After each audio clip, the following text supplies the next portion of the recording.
Нека аз бъда първия, който ще ти разкаже за една уникална истинска история от Япония от преди 7 години. Но все още е актуална. Шоджи Маримото, японец, който предлага себе си под наем, без да прави нищо. Не за работа, не за съвет, не за услуга, а просто да бъде до теб и да присъства мълчаливо и да не прави нищо. Ако го попиташ нещо, ще ти отговори. Ако го почерпиш, ще хапа. Признавам, има нещо уникално, но и леко плашещо в това.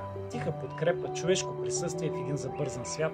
Отговаря само ако го питаш, но си помислих, какво бихте казали, ако аз ви предложа не просто присъствие, а емоция, която да ви вдъхнови, да ви запали искрата, да ви върне вкуса към живота. Аз съм житейския съветник и няма да седя до теб мълчаливо, освен ако това не е твоето единствено желание. Но мога да ти предложа среща, която да не забравиш. Какво ще кажеш? Аз ще ти разкажа какво послание ти носят твоите числа от рождената дата. Ще ти разкрия пътя и уроците. Но най-вече ще бъда с теб, така че да го почувстваш истински. Ще се посмеем, ще се забавлявам. Нека уточня, че аз не правя прогнози. Аз ти давам обратна връзка, изпълнена с емоция. Среща с мен не е просто консултация, тя е преживяване.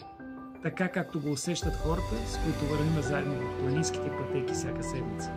Когато не просто говоря за съдбата, а я преживяваме заедно. Ако имаш нужда от някой, с който да поговориш за себе си и да ти дъхне сила, увереност, вдъхновение и много добро настроение, пиши ми. Най-голямата услуга е не просто да си до някого, а да му напомниш, че живота му има смисъл. Ако тази история те докосна, сподели я.